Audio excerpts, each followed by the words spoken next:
Džihan pita Hančer šta se dešava i zašto tako izgleda odjednom. Ona mu nakon poziva govori da je samo glava zabolela i da mora malo da odmori. On vidi da nešto nije u redu, te zove služavku da donese čaj i supu kako bi Hančer bilo bolje. Kasnije, Džihan uzima da izmasira Hančer, da joj malo opusti mišiće kako bi joj bilo bolje, ali ona ne zna šta da misli nakon ovoga što je čula. Ona mu, nakon što je popila čaj, kaže da ide da spava, a on govori da će ostati kraj nje sve dok ne zaspi. Bejza i Mukader dočekuju Džihana u vili i on im govori da se ne seli, ali da to nije njegova odluka, već da je to odlučila Hančer. Bejzi je sada drago jer može da sprovede svoje planove još bolje. Sutradan, Derja zove Hančer i govori da je Čemil u lošem psihičkom stanju i da mora da dođe. Hančer priča sa Džihanom u toj situaciji i on je odvozi do Čemila i Derije. Hančer vidi da se Čemil promenio jer svakog trenutka očekuje ono najgore. Hančer, plačeći, govori mu da se Džihan čuo sa doktorom i da je rekao čim dođe iz inostranstva da će otići na pregled, te da ima nade da ozdravi. Čemil to ne prihvata, tek tako, i govori da želi da provede zadnje dane u sreći i da nikome ne ostane dužan, te govori da će otplatiti njen dug Džihanu. Hančer priča sa Derijom i obe su u strahu šta će se desiti. S druge strane, Džihan je u kancelariji sa Enginom i tu Engin vidi da Džihanu nije baš najbolje. Džihan mu se otvara i govori da se nešto dešava sa Hančer, ali ne može da shvati šta. U jednom trenutku dolazi Čemre, Džihanova sekretarica, koju se vidi tuga na licu. Džihan joj kaže da sedne kako bi rešili problem, a ona govori da nije bilo Jasemin da odredi prevremenu dijagnozu njenoj majci, ne zna šta bi uradila, ali da se sada plaši za nju. Džihan govori da će sve biti u redu i tu je da joj pomogne bilo šta. Nešto kasnije Jasemin dolazi u kancelariju i govori o seminaru jedne firme, te Džihan odlučuje da oni budu partner kako bi pomogli porodicama svojih zaposlenih, što je jako lijep gest.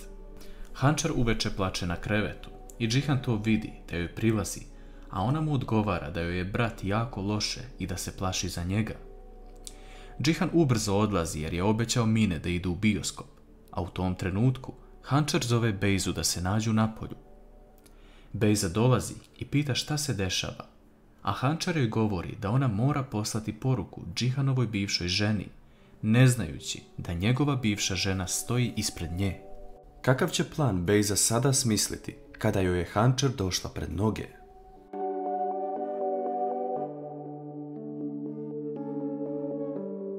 Hančer priča sa Bejzom o Džihanovoj bivšoj ženi, ali Bejza igra mudro te pita šta bi ona sada trebalo da uradi. Hančer joj govori da je ona najbolje zna i da makar zakaže kako bi mogle popričati. Bejza tada odlazi govoreći da će popričati prvo sa Džihanom. Ujutru sinem sretne Džihana i govori mu kako bi bilo lepo da odu u šoping ili da posete nešto zajedno, te on odlučuje da nabavi kolekciju odeće i pokloni Hančer, te zove jednu ženu kako bi to uradila i odnela Hančer u kuću. Hančer se iznenadi nakon što to vidi, te zove Džihana da mu se zahvali, a njemu naravno bude drago jer napokon imaju opet pravi odnos. Engin vidi da se Džihan menja i da je srećniji, ali ta sreća ne traje dugo. Bejza je pre toga saznala šta će Džihan učiniti, te izlazi napolje i u tu kolekciju odeće ostavlja jednu poruku. Hančer vidi papir i pročita poruku od Džihanove bivše žene i vreme kad treba da se nađu pored mora. Hančer svu odeću vraća i ostaje samo sa papirom u ruci.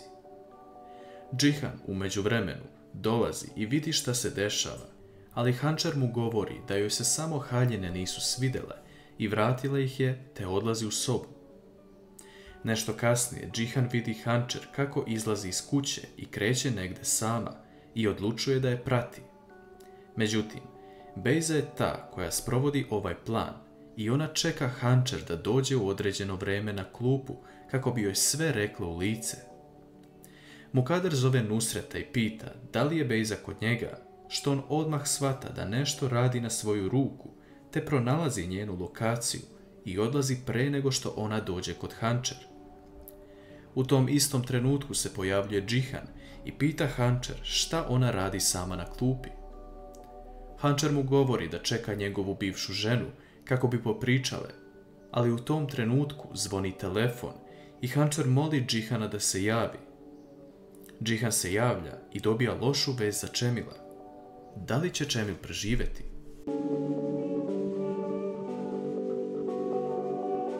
Hančer se plaši da ovo nije kraj njenom bratu i pita Džihana šta se desilo. On je uzima za ruku i oni odmah kreću u bolnicu. Oni tamo zateknu Ertugrula i Deriju kako sede i govore da je Čemil u nesvesnom stanju i da je sada sve pitanje sudbine. Džihan vidi kako je Hančer teško i kako ovo podnosi, te odmah angažuje Engina da unajmi privatan avion kako bi doveli doktora Ferhata što pre.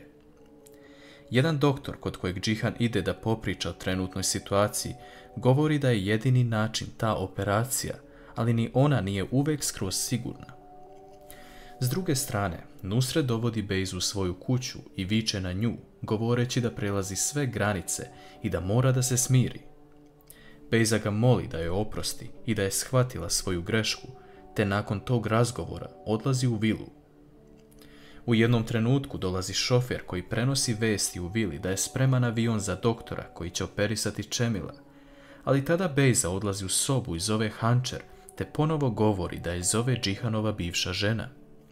Ona govori da će shvatiti da je sve laž i da ništa od ovog nije istina sa Džihanove strane. Nešto kasnije doktorka izlazi napolje i govori da se Čemil probudio, ali da imaju još jednu stvar da obave, a to je operacija, te da ona može biti obavljena samo ako on pristane. Hančer pokušava da ga ubedi u to, ali ne uspeva, te izlazi plačući. Džihan joj govori da on zna kako će ga nagovoriti. Džihan ulazi i govori Čemilu da je on sebičan čovjek jer ne brine o svojim voljenima ako ode. Kasnije mu govori da je on prošao kroz istu situaciju sa svojim bratom, kog nije mogao da ubedi i sada pati zbog toga. Čemil razmišlja o tim rečima i govori Džihanu da će ići na operaciju, ali samo uz jedan uslov, a to je da Džihan nikada ne napusti Hančer. Džihan mu sa osmehom govori da pristaje i da će biti tu čak i kada mu ona okrene leđa. Šta mislite, da li će Čemilova operacija proći dobro i da li će Džihan uvijek biti uz Hančer ili će neko stati na taj put?